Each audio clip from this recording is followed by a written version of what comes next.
Mark. Professor Riddell, take one. Just get everyone to quiet down out here. Thank you.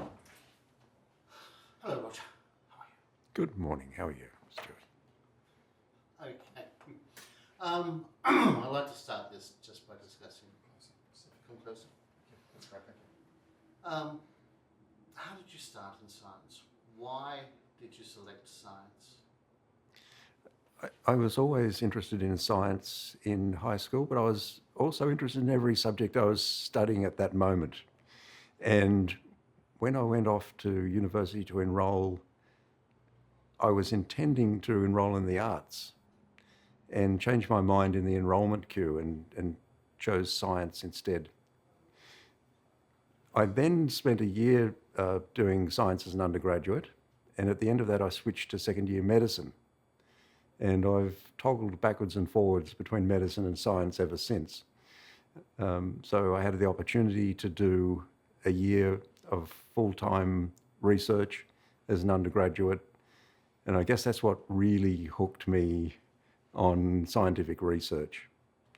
During that year, I was fortunate enough to make one or two discoveries that at the time I thought there'd be probably only one or two people in the entire world who'd be as interested in it as I was.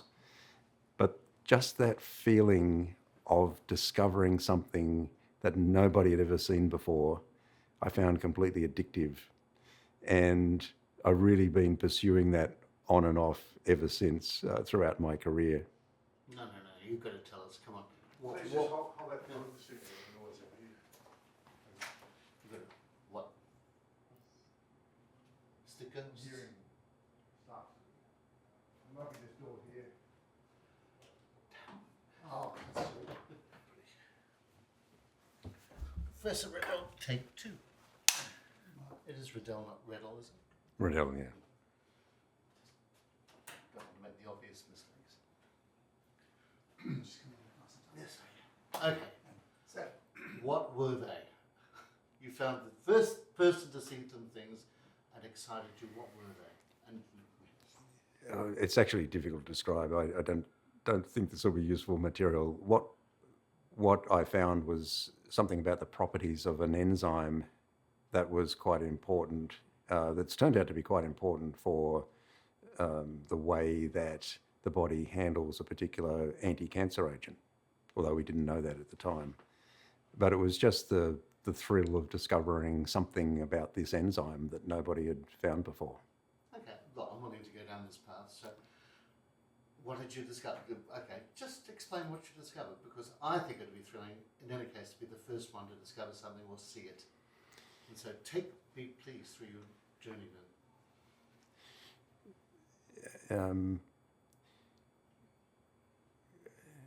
And how you did it. Was it all Petri dishes or? The techniques that we were using were a particular enzyme assay, which involved radioactive substances, which were incorporated as part of the reaction.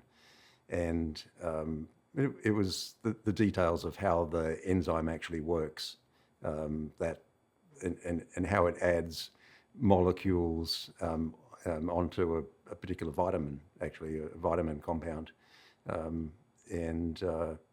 It involved a lot of cool techniques. One of the things that I recall very fondly about that was I was synthesizing a small peptide. So this is a string of amino acids. And I found that I could do it much more efficiently if I did it continuously. What I did, each reaction took 10 hours in a day, but if you did it continuously, you could do it in 8 hours. So instead of taking 3 days to do 3, you could do 3 in 24 hours. Shift work. So there was a psychiatrist's office across the corridor from the lab. So I spent a lot of time on the psychiatrist's couch during the night while these reactions were going on with the timer set so that I could jump up from the psychiatrist's couch and add the next reagent to the chemical synthesis and keep the whole thing going 24 hours a day. Where was this?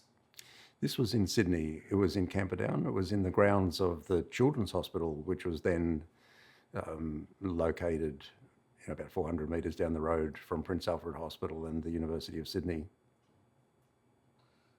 Okay, so that's when you, after you entered research, what prompted you? You were flipping between medicine and... So I then went back. I then went back and did the 3 final years of medicine, a medical degree, and then I spent the time required to become a medical specialist in cancer. So I, at that point I was treating cancer patients, which I greatly enjoyed. It was a very, very fulfilling and satisfying thing to do. But I realised that I could probably make a much bigger difference in the world by going back into the lab and coming up with new forms of treatment than I could if I spent my entire career looking after cancer patients, as important as that is.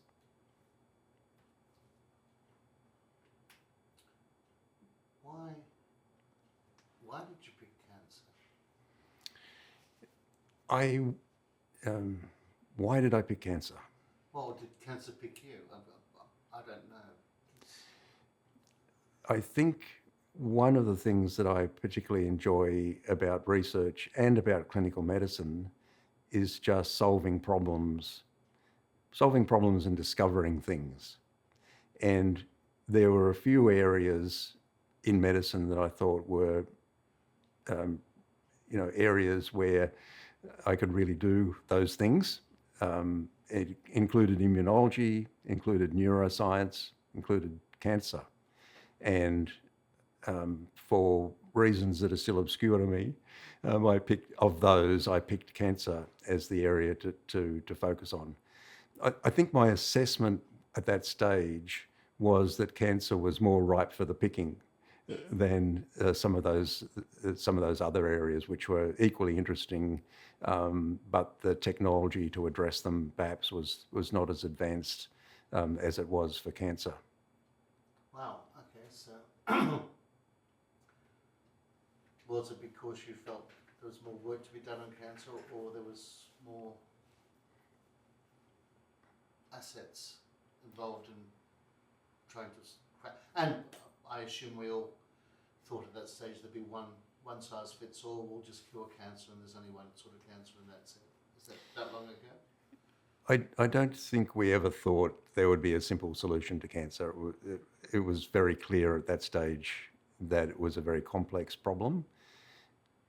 My assessment at that time was that the tools for addressing the problem were probably more advanced than they were for some of the other areas of clinical medicine that are equally complex and just as important.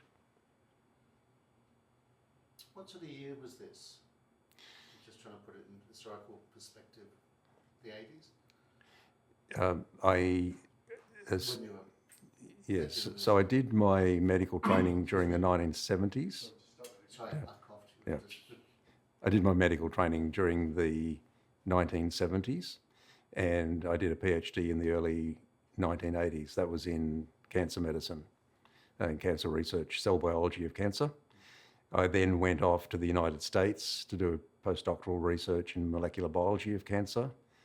So that was 1984 to 1988. And then I came back to Sydney to set up my own cancer research unit here at the Children's Medical Research Institute.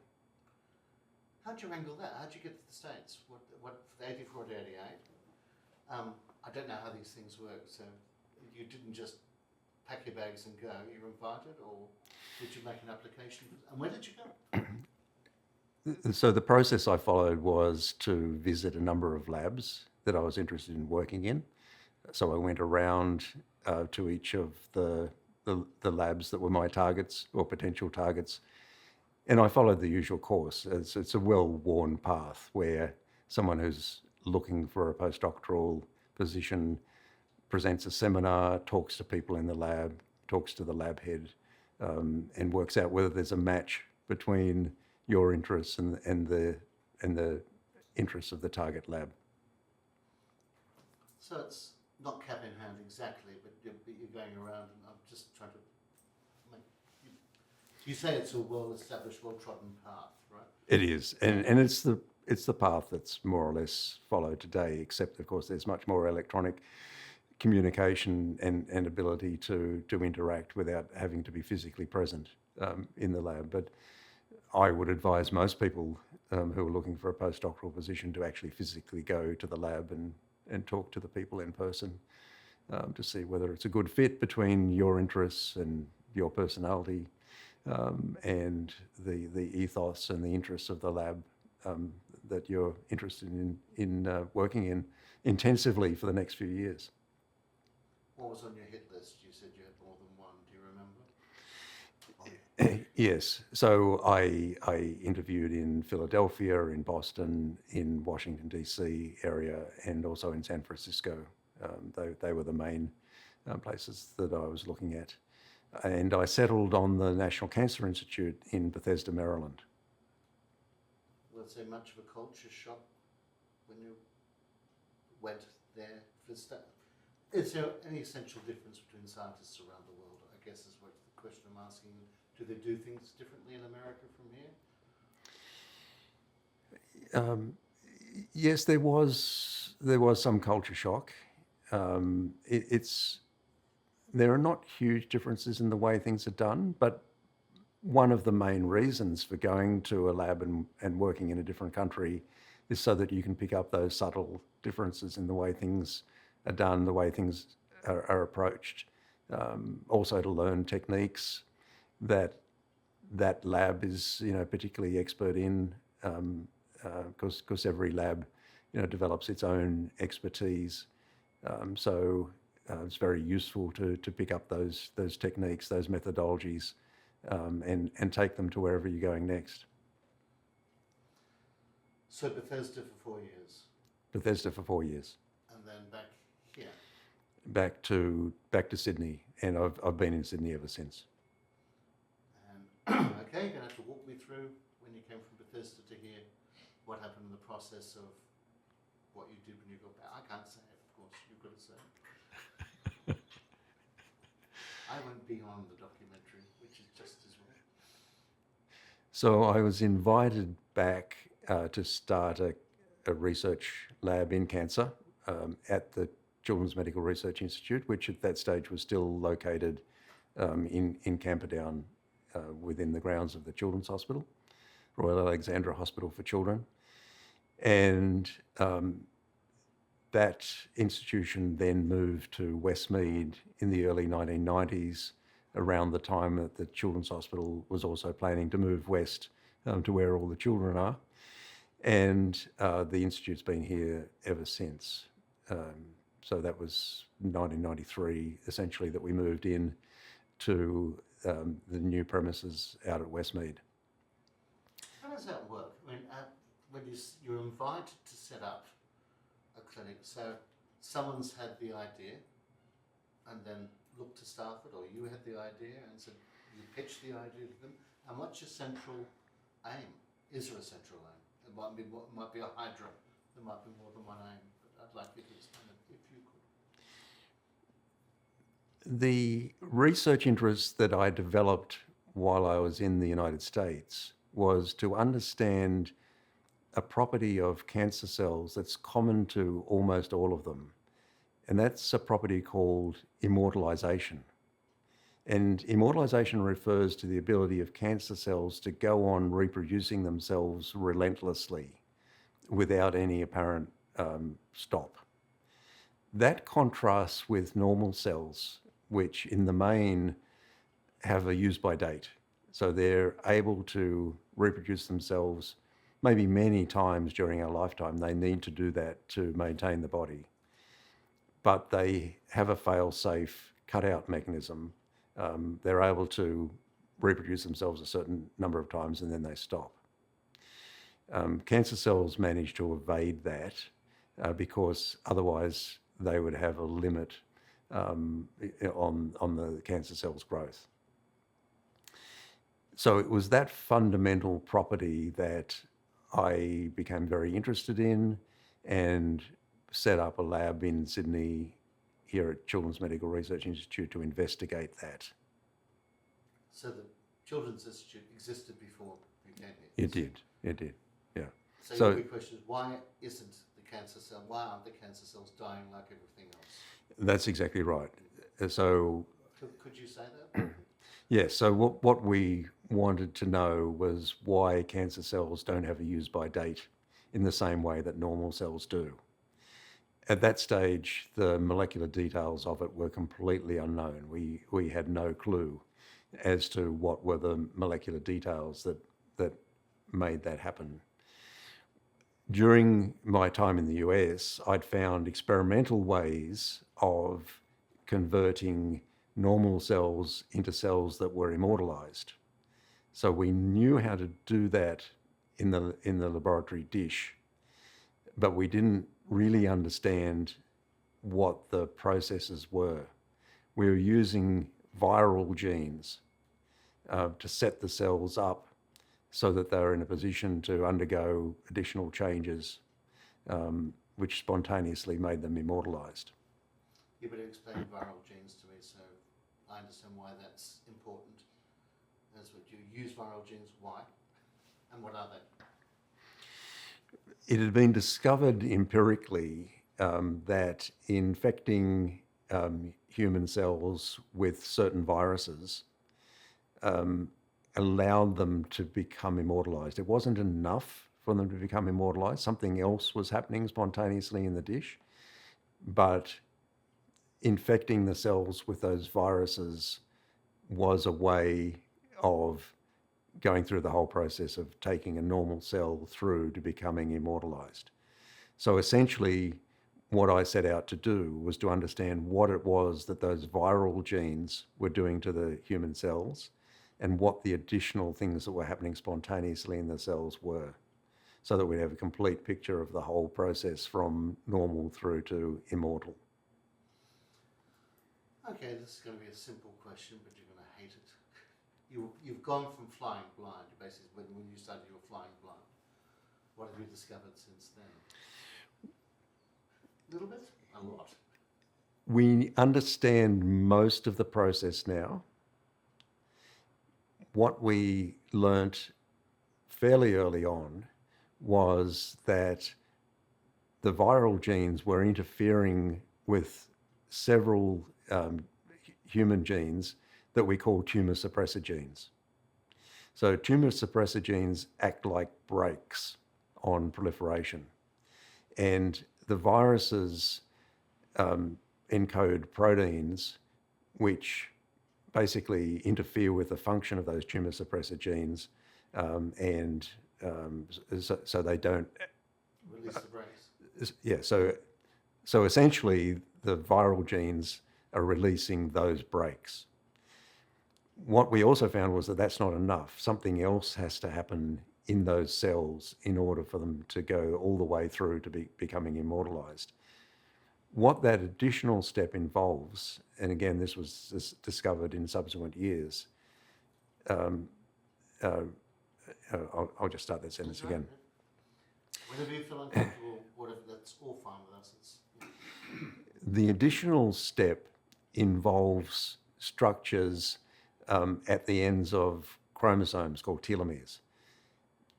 Everyone's familiar with the concept of DNA, and human DNA, and in fact, in most organisms, the DNA is organized into linear bundles. So it's not one long continuous molecule. It's divided up into bundles that we call chromosomes. Because they're linear, they've got two ends. And one of the quirks of normal copying of DNA is that the normal copying machinery is unable to copy all the way to the end. So every time a chromosome gets reproduced to be handed on to the daughter cells during the process of cellular proliferation, the telomeres get a little bit shorter.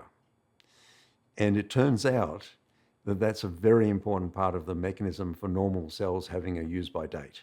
Because eventually the cell realizes that its telomeres have got to a certain length, or they've become sufficiently short, that it signals to the cell that your time is up. You're not permitted to reproduce anymore.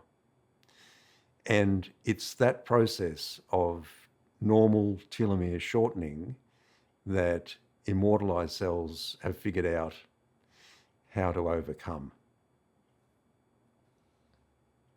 That was really well explained. Thank you for that. You've got my brain ticking over. So it's the proliferation of cells. I'm reading. Anything is bad if you've got too much of it. It keeps on growing and keeps on growing. So it's out of step with the rest of the body. Yes. Is that a fair thing to say? Perhaps you could expand on that. That's exactly right. One way of thinking about cancer is that it consists of cells that have lost the normal social controls. They're psychopaths.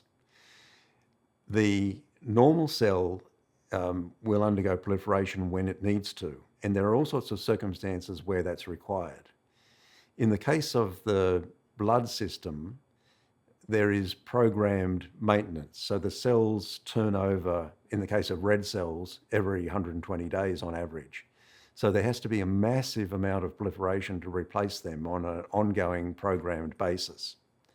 There are other circumstances in the cell where that pattern is not the case, and the cells only proliferate when there's some damage to be repaired, for example. An easy example to understand would be when you've got a wound in the skin. Now there's a gap in the skin.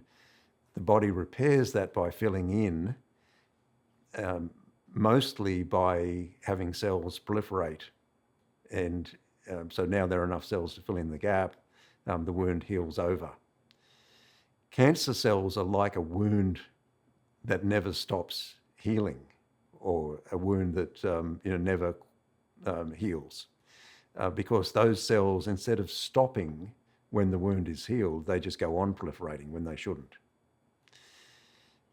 So there are very exquisite controls on cells, triggering them to proliferate when they need to, when the body needs additional cells.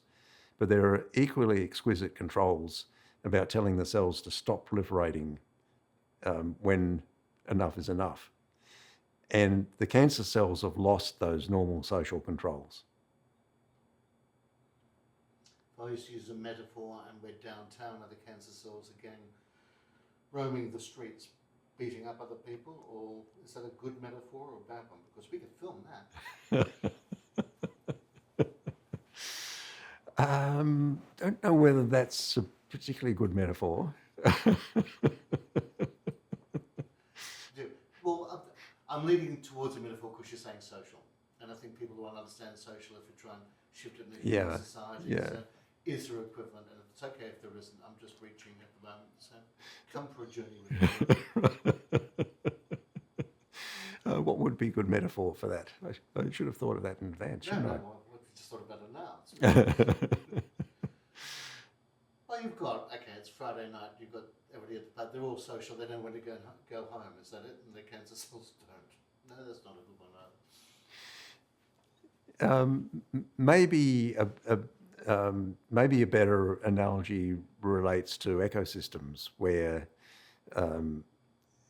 damage can get done to an ecosystem if there's one species that proliferates much more than it should, and sort of destroys the ecological balance.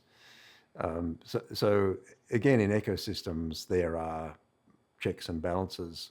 There are predators and so on, but that's not exactly the case in the human body. There are built-in mechanisms that signals to the cell, to behave themselves, that they should proliferate when they need to proliferate. They should stop that behavior when enough is enough. And the cancer cells ignore those social signals. It just made me think of There was a wolf thing that happened somewhere in the West, I think, that they didn't allow the wolves in and everything went apeshit. And then they allowed the wolves in and everything went back and went, oh, we've just not only repaired that, repaired all these things. Yeah, yeah. So you just got me thinking, I'll look that one up. That's a good one. Thank you. I think you've explained what you do. Well, So just to expand on the mechanisms that the cancer cells use to overcome the telomere shortening problem, we've found that there are two major mechanisms that they use. One of them is an enzyme called telomerase, for which Australian scientist Elizabeth Blackburn and American scientists Carol Greider and Jack Szostak got the Nobel Prize a number of years ago. They discovered the enzyme telomerase in unicellular organisms, and it was subsequently discovered that cancer cells use this enzyme as well. And what telomerase does is compensate for that telomere shortening by putting telomere sequence back on, so adding DNA to the ends of the telomeres. We discovered also that there is a second mechanism used by a minority of cancer cells that we call the alternative lengthening of telomeres mechanism, or ALT. And a lot of the work that my lab and other labs here at Children's Medical Research Institute have done over the last few decades has been to understand how that ALT mechanism works. We now know a lot about the molecular biology of that. It's quite complex. It involves, in part, some normal DNA repair mechanisms which are hijacked by the cancer cell to repair the ends of the telomeres and keep them at a length that doesn't trigger the use-by date. It's really interesting stuff, isn't it? Fascinates I me. have to say, really interesting. So you're going to have to dine out. I'm not going to. The aim of all of this research is to come up with novel methods of treating cancer. And in a way, this is going in the opposite direction to a lot of cancer research, which is finding more and more rare mutations, which are really important in small subsets of cancers. And this has been a very successful approach. There are many different mutations which are drivers for lung cancer. And there's been a great deal of success in coming up with drugs that target those specific mutations. The telomere maintenance mechanism that cancers use is much more universal than that.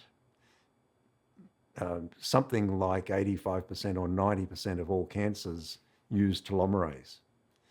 So if we could find some way of attacking that in the cancer cells, that would be a broad spectrum type of cancer treatment. We don't imagine that it's going to work as a solo agent. It's almost certainly going to it's almost certainly going to need to be used in combination with other treatments. But it would be, one more tool in the toolbox that cancer doctors could use that would have very broad application. Because it would slow a tumour down, wouldn't it? It would not stop in its tracks, but if the cells are dying, well, they're dying anyway, aren't they? In the middle of a tumour, that cells tend to die, don't they?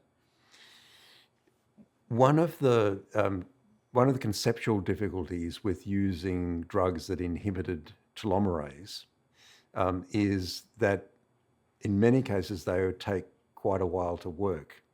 It would only be when the telomeres had shortened sufficiently and there's now no telomerase activity available to lengthen it, that the cancer cells would start to crash and burn. So there would be a lag in effect. I'll just start that again. Yeah, sure. So the use of telomerase inhibitors would be expected to be fairly slow acting, and in the meantime the cancer would be growing. So a different strategy is needed. But what we'd really like to do would be to find some way of exploiting the presence of telomerase to have an immediate effect on the cancer cells. We're taking that approach with ALT also. So instead of endeavouring to inhibit the ALT mechanism itself, we're trying to exploit what the cancer cell needs to do to turn the ALT mechanism on in order to find some way of having a rapid effect on the cells that use the ALT mechanism. And we're having some success with that. There are drugs in development that we're hopeful will be clinically useful in the not too distant future. Don't know what to say. What do you reckon? What's your gut feeling on going where you're aiming at? Yes. And we won't quote you. Oh, you can. Okay. It's a question I get asked all the time. Okay. I am convinced that targeting telomere maintenance mechanisms, so telomerase and ALT, should be a very effective mechanism. It's been surprisingly difficult to come up with therapeutic strategies that actually target it, but I remain completely convinced that it's a very valid and eventually will be a very effective strategy. Yeah, that's fantastic, Roger. Now, we discussed when you got excited back in research when things went well. Do you want to tell me when things did not go well? And would you classify, if an experiment doesn't go the way you think, is that a failure or is it just another way of looking at it? So I'm assuming, just tell me some of your frustrations or worst days in the lab. There is no particular frustration or failure that stands out. And I think the reason for that is that if you're at the cutting edge, you expect that most of your experiments are not going to work, almost by definition. So, so having an experiment that doesn't give you the expected result is par for the course. Some of that is just technical. You just didn't get the experiment right, and you just have to go back to the drawing board and do it until you actually do what you're trying to do. Sometimes you learn from the so-called failed experiment what isn't true. And sometimes the failed experiment really gives you a clue as to something that's going on that you just completely didn't expect. So when my PhD students come to me and say, Roger, my experiment didn't work, many times that'll be because there's some problem with the experimental design or because of the execution of the experiment.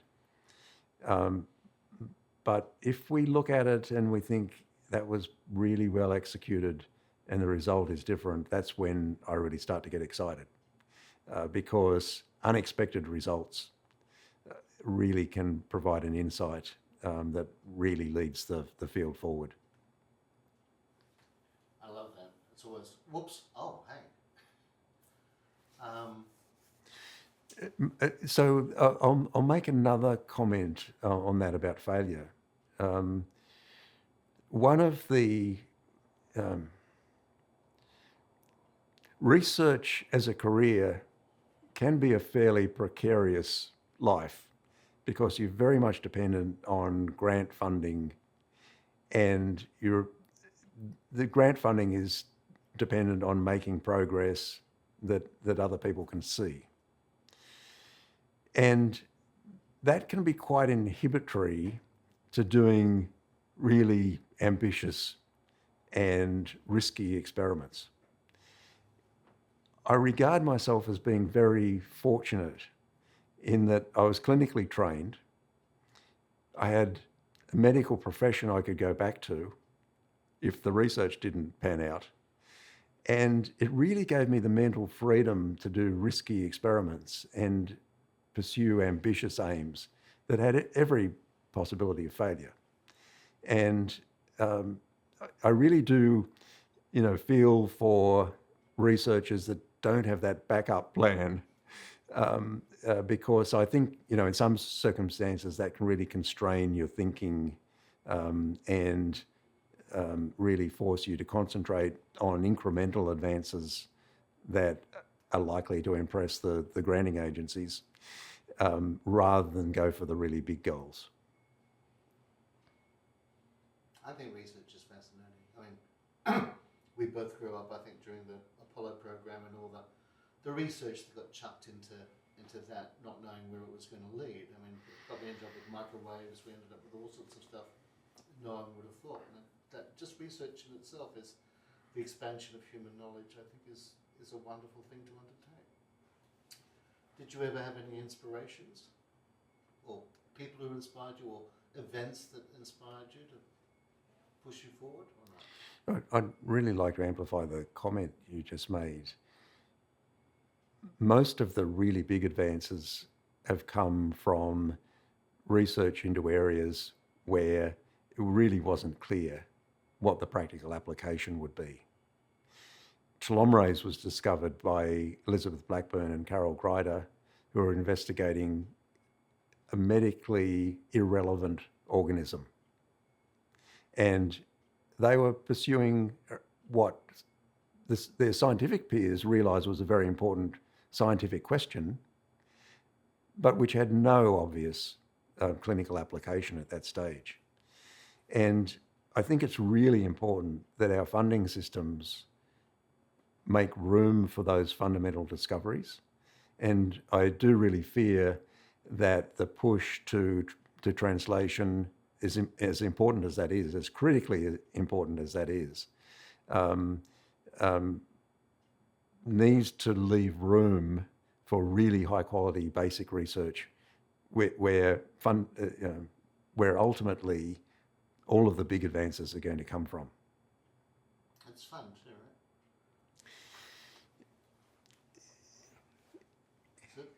right? It is. It is. I've always regarded it as my job as a lab head to make space for young scientists who just want to pursue questions that they find really interesting and perhaps fun. And it's my job to explain to the outside world, what this might mean and where it might go. But I really want my young scientists to have the intellectual freedom to pursue really interesting scientific problems, regardless of whether they've got an explanation of what it might do for humanity. Steve, do you have any questions? Or Andrew? Check with them. They're experts. Well, my questions are very simple. Yeah. When I was a kid, we used to, by the time we get cancer, there'll be a pill for it. Will we find a cure for cancer at some point, do you think? I know it's a general question, which cancer I know, but as a simple question. So I'm often asked whether we'll find a cure for cancer. And I think that can be answered at many levels. One answer is we already have. So for many cancers, if it's discovered early enough, and this really underlines the importance of early detection and the value of the advanced imaging techniques that are available today. If it can be discovered early enough, often it can be completely cured by the surgeon's scalpel, by removal. And even when the cancer has spread, there are some cancers where we have the treatments that are able to effect a cure. One example of that is in childhood leukemia. When I began my training, leukemia in children was essentially a death sentence. Very, very few, if any, survived. Today, 90% of children with leukemia are cured. That comes at quite a high cost to the children because the treatments that are administered during their growing years can have effects that last their lifetime. But they're cured, and it's a medical miracle, and it's the result solely of huge amounts of research. Got a long way to go because we need to be able to cure those children without the side effects that they're getting at the moment. But that's a work in progress. There are other cancers where cure is now possible even after the cancer has spread in quite a widespread way. And the task ahead of us is to keep on rolling that out, to keep on extending the frontiers, so there are more and more types of cancers that can be cured in this way. Look, I just had a question about the telomere inhibitors, and you were talking about the fact that as the chromosomes shorten on replication, that at a certain point they're so short that they are no longer a good representation of the cell, and that's when normally the telomeres make the cell kill itself, but the cancer cells keep it going on and on and on. So the problem actually is that at a certain point the DNA is replicated in such a limited way that it becomes a mutation. Is that correct? Is that what it is? And is that why cancer is bad? A mutated cell? Telomeres have very important functions in cells. They're very important for maintaining the integrity of the genome. They consist of DNA that doesn't have. They consist of DNA that doesn't encode for. Do you understand that? Yeah. Again? Yeah. I'm just trying. Shake your hands for a second. Because it was a tricky question, Steve. Yeah, no, sorry about that. But I thought we'd do it at the end. No, I mean it's. I'm just trying to explain it in lay terms. This is what we think about every day. The question that you just asked, right? The DNA in telomeres is the same 6 letters repeated over and over again, and the cell can deal with that becoming shorter to a certain point. The telomeres have got important functions in keeping the chromosomes separate from each other, for not fusing to each other and creating one long string of DNA that the cell is then unable to deal with. So the telomere has got very important functions. It needs to have a certain length in order to exert those functions. And when telomere shortening happens, as it does during our lifetime, there's a point at which the cell recognizes that it is any further shortening would make those telomeres not function properly. Goodness, I'm making a hash of this. I'll try to do it again. But look, are all the telomeres, as you get older, are they all getting shorter, and that's why we die? So it's actually much more subtle than the cell becoming mutated and dysfunctional. There's a cutout mechanism that works before those telomeres become non-functional. So at the point at which the cells stop dividing, the telomeres are actually functioning normally. But to prevent it going any further and for the telomeres to become dysfunctional, there's a whole series of mechanisms that cut in that tell the cell. Oh, I'm sorry, the camera's just cut itself. Everyone's a critic. Oh look, I lost my train of thought. It's getting really interesting. And we are rolling again. Where's Riddell, take 3. Speeding. Where's Riddell, take 3. Wait. Camera set. It's really interesting. Come on, Roger, take me back. Steve's question. You started this, Steve, and then you got me the inspiration of and I said, So cancer's the flip side of aging, is that correct? is that correct? Well, there are certain aspects of it which are the flip side. Yeah. Well, the cancer cells live forever, but where our programs are trained to die. So the problem is when they proliferate. Yeah. So the word immortal implies that cancer cells have figured out ways of overcoming our normal condition, which is to be mortal. They're not aging. So they're not aging. They're not aging in the same way that normal cells do. So if I could explain, what happens with the telomeres. Telomeres function perfectly normally with a range of lengths. So the phenomenon that occurs during our lifetime, that the telomeres are shortening every time our cells reproduce themselves, is not a problem until the telomeres become very short.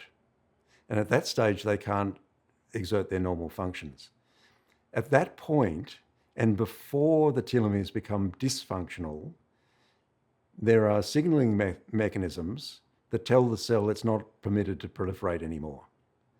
So far, and no further.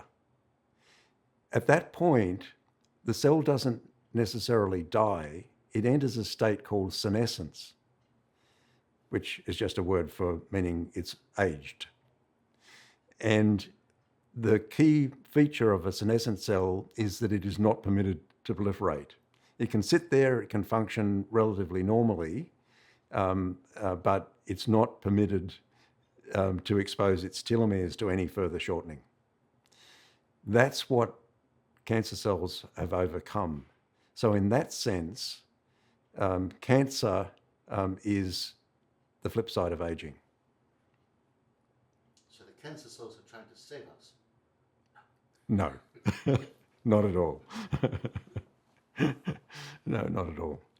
But they have overcome the mechanism that enforces the aging of our normal cells. If all the cells in your body did that, what would we look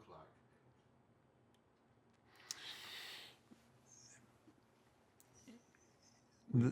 The whole of development of an organism depends on very exquisite social controls on the proliferation and movement of cells.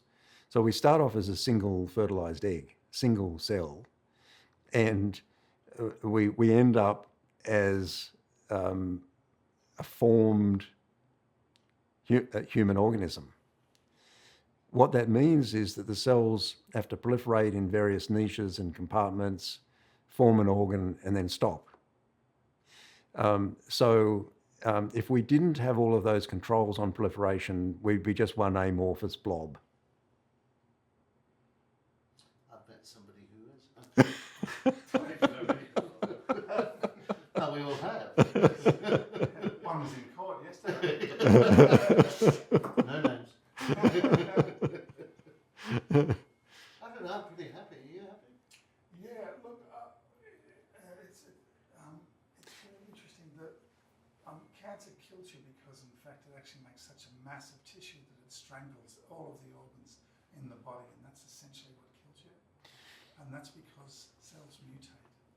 And is that the problem, that the mutated cells grow so quickly? Is that what it is? The cancer cells don't necessarily grow quickly. It's just that they don't stop growing when they should. So there are some cancer cells that actually grow very slowly, but because they don't stop, because they're growing inexorably, that's why they cause great damage. So cancers can cause major problems either in their original location, if they expand enough that they impinge on normal functions. For example, if they block the bile duct, if they erode arteries, if they block any vital function.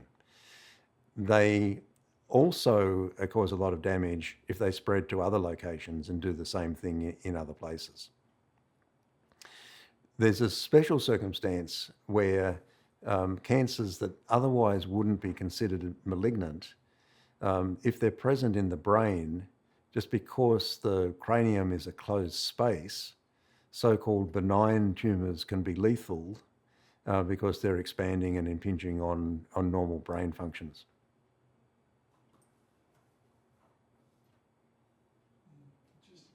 It is interesting. But what's the problem with cells that mutate? Is it because they don't give a proper DNA kind of imprint to the new cells? So the reason that mutation is very important in the genesis of cancer is that our cells have got very carefully orchestrated checks and balances in the DNA. Or the DNA encodes those checks and balances functions. The DNA itself doesn't do anything. So in order for a cancer to develop, some of the brakes on excessive proliferation have to be cut, they have to be damaged, and in addition, the accelerators have to be turned on. So it requires a series of mutations that happen at random, but if they all happen in the one cell, where the brakes are cut and the accelerator's stuck on, then that cell goes out of control. It takes much more than a single mutation to cause a cancer, which is why cancer tends to be a disease of aging. The incidence of cancer goes up exponentially with increasing years. How many mutated cells would a normal human body make in a day, do you think? There are mutations happening all the time. Most of them are in places in the genome that don't matter, or they occur in a cell that gets turned over as part of normal wear and tear and maintenance of the body. So there are mutations happening all the time. If you think about the amount of DNA that's being copied, the mistakes are actually very rare, or at least the non-corrected mistakes are very rare, because not only do we have very high fidelity DNA replication mechanisms, so DNA copying mechanisms, but we've got proofreading mechanisms as well that go along and check whether an error was made and they correct it. So at one level, we're extraordinarily well protected against mutation, but because so much DNA copying is happening, even if it happens at a very, very low frequency, those mutations will accumulate during our lifetime. But it's only when, by a very unfortunate coincidence, mutation in several critical genes happens in the same cell that you get cancer. It's a bloody miracle, isn't it? The entire body and everything you're going through, it's a miracle. Whose idea was it? Was it yours?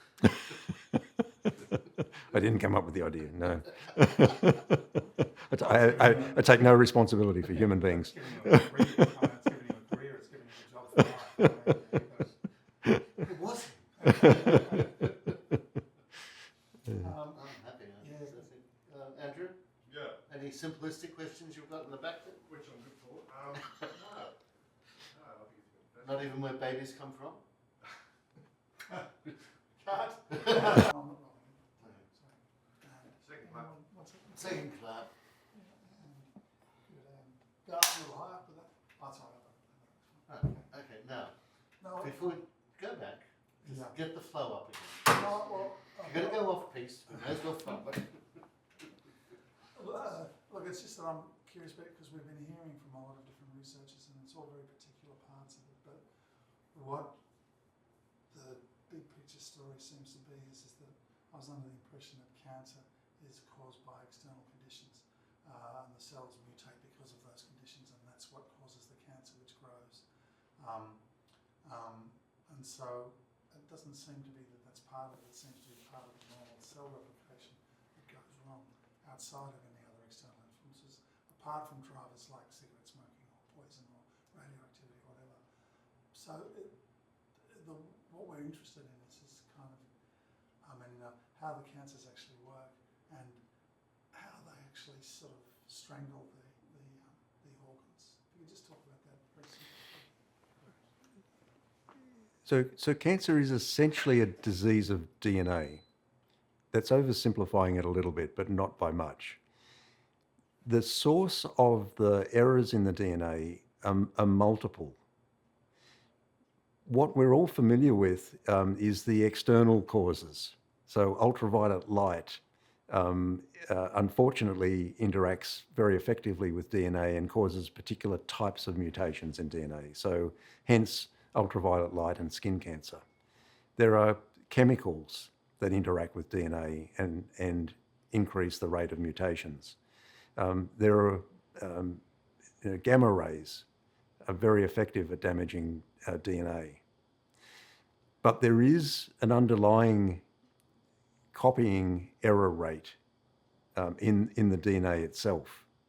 So it's not solely as a result of external agents, but any one of those things, an error that happens by chance during the copying process, or an error that's caused by external agents, chemicals, irradiation, etc. Any one of those things can add to the cancer burden. In addition, there are inherited conditions where the normal DNA repair mechanisms are a little bit defective. And people who inherit mutations in those genes have got an increased risk of getting cancer simply because their mutation rate is increased, or at least the rate at which spontaneous mutations are corrected is decreased. So what do you ask? Yeah, but so what that means then is it seems to be that the problem is that the DNA isn't replicating properly, and what happens is when it doesn't replicate properly, after mutating to a certain extent, it seems that those cells turn themselves on and to become immortalized, and it's this immortalization of defective cells that causes a rapid growth that then becomes a tumour, which then strangles the organs of the body. Is that correct? Yes, that's correct. And I don't wish to imply that immortalization is anything like the whole picture. It's just one of the important characteristics of a cancer cell. Almost all cancer cells are immortalized. Not quite all, but most of them. The exceptions are quite interesting, but that's another story. But there are other characteristics of cancer cells. For example, they may have a decreased sensitivity to cell death mechanisms.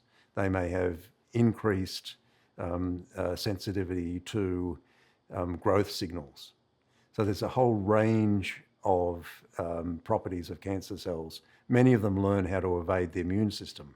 That's a very important additional property of cancer cells that they acquire, most of them through mutations.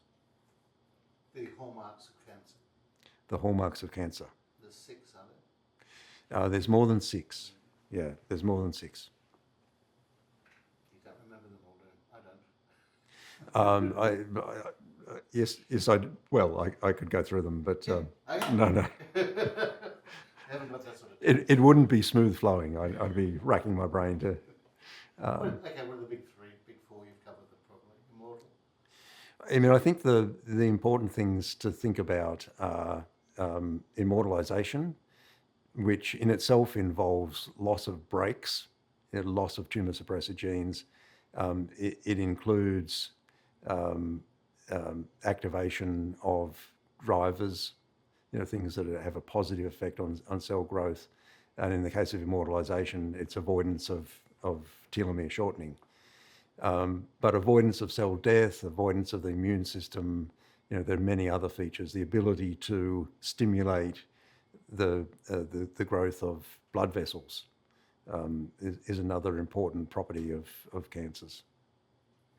So it's a proliferation of these defective cells that causes tumours to grow, and the tumours are the things that then go on to grow so big that they strangle the functions of the body. Can you just say that in some more? Yeah, so a tumour is essentially a lump. Comes from the Greek word meaning a lump, tumor.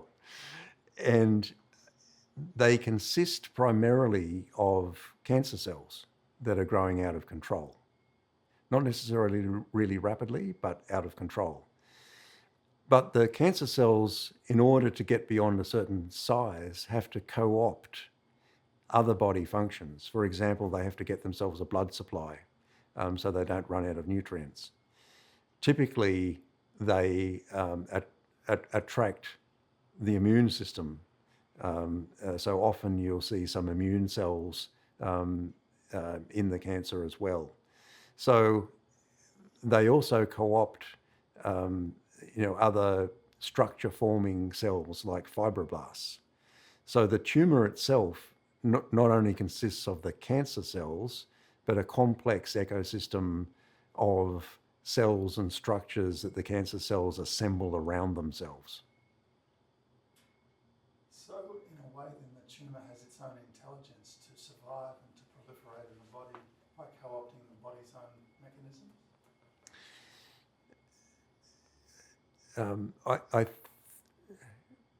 I think regarding the cancer as having any form of intelligence would not be a good way of looking at it. All of these things are really hijacking of normal functions of the body that happen when the normal controls are lost. So how can I explain it? So this is really Darwinian selection gone wrong. The normal circumstance is that you have a well-organized organism because there are social controls on each of the cells. When those social controls are lost, there then becomes a Darwinian a sort of evolutionary principle that comes into play, where the more changes that occur that allow the cancer to continue to grow and avoid the normal control mechanisms, including the immune system, the bigger it will get. But all of those things just occur under selection pressure in a Darwinian sort of way. I mean, through evading detection, and they're there. They're right there. Yeah, it's interesting. Guys, The there's a body- huge lump of them. Couldn't see anything. It reminds me, when Governor Phillip first got to Sydney Harbour, he sent a whaleboat up to Pipwater to see if there was a river up there. They came back 10 days later, nothing up there. He went up a few weeks later himself, and there was the Hawkesbury. And he, About 10 days along the route. yeah, it was, they disappeared for 10 days. And probably met at Government House, and Phillip said, so you went up there, did you? Yeah. You didn't find a river? No. We did. Where did you go? Well, they go, Nobody knows. No, there's nothing up there. 10 days. Yeah. I reckon, yeah. Zipped up to DY and just stopped. Yeah, we'll cut, sorry. Oh, Yeah. and slow down. No, it's a tricky one because, of course, there's no simple way of saying it because it isn't This just will a take simple life. thing, but it's just nice to have a go though. I mean, just to explain the selection pressure phenomenon a little bit more fully, if the normal body mechanisms are active, a cancer that's forming will be cleaned up by the immune system. But if by chance that cancer undergoes a further mutation that allows it to evade the immune system, then it will continue to grow. So the normal controls on cellular growth act as a selection pressure for the cancer to undergo mutations that make it more and more malignant. Can you simplify that a bit more? That's pretty good. That's not bad. I was just wondering. Just words of one syllable. What was complicated in that? No, I'd love to try. The process. The selection process, it's a bit of a, it's kind of a thing, it's just, That was good. no, absolutely. Let me have another go. Hey, So rather than attributing intelligence to the cancer, I prefer to think of it as a series of selections. If the normal controls are acting, then, for example, the immune system will clean up any cancer that's starting to form. But if that cancer, by chance, undergoes a mutation that allows it to evade the immune system, then it will continue to grow. So there are a series of steps like that where the cancer at random undergoes changes that allows it to evade the normal controls that the body has in place. It's the French underground. Bastards. We don't need to roll the camera. No, roll the camera. Thank you. There you go. Now I've interrupted your flow. No. Roger's lost the flow. It's No, like, not at all. But we were just actually, we're just talking about the fact that the fact that it is so random that in fact, if the immune system normally knocks this stuff out, why does the immune system become less effective, or why does things happen by chance that the immune system doesn't see? And that's because the immune system gets less effective in killing cancer. The immune system is incredibly sophisticated, and one of the reasons that cancer can develop is if there are factors that are impairing the immune system. The immune system gets a little bit weaker as we age, and that's one of the contributing factors to the increased incidence of cancer with age. But any condition, like the AIDS virus, HIV-1, or treatments, suppression of the immune system, which is necessary to treat some diseases, all of those things can increase the risk of cancer by dampening down the immune system. One of the last question I would have thought, you mentioned gamma rays and you mentioned ultraviolet, you mentioned these sorts of contributing kind of contaminations. There seems to be big leaps and bounds happening with viruses being connected to cancers, and that's because viruses seem to have a big say in actually initiating kind of mutations in cells and causing cancers. Is that correct? On a worldwide basis, about 20% of all cancers are caused by microorganisms, so either bacteria or viruses. And it includes things like hepatitis B virus, papillomavirus, for which there's now an amazing vaccine, but also Helicobacter bacterium, which is responsible for stomach cancer.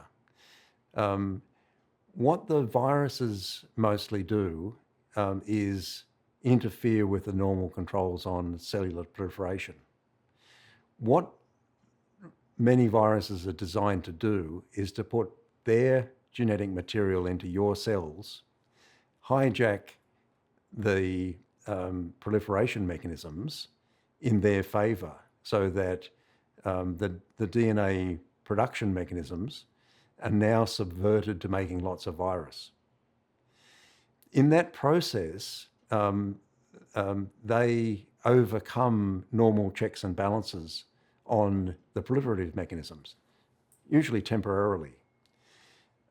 But if those viral genes accidentally get incorporated into the cellular genome, that can have a long-term effect on, it's the equivalent of having a mutation in those genes, having a virus there that's encoding a protein that essentially knocks out some of the brakes that you've got in place. BRAKES, brakes. Shall I try to explain that again? sure. And just the last part of it. So viruses are very good at overcoming controls on the DNA replication process because they want to use the cell's DNA replication processes to create lots of copies of virus. So they have genes that encode proteins which overcome normal breaks on DNA replication or copying of DNA. If those genes accidentally get left behind in the cell, that can act as the equivalent of a mutation in those normal breaks. Okay, I think that was great. Cutting? Yes, we are cutting.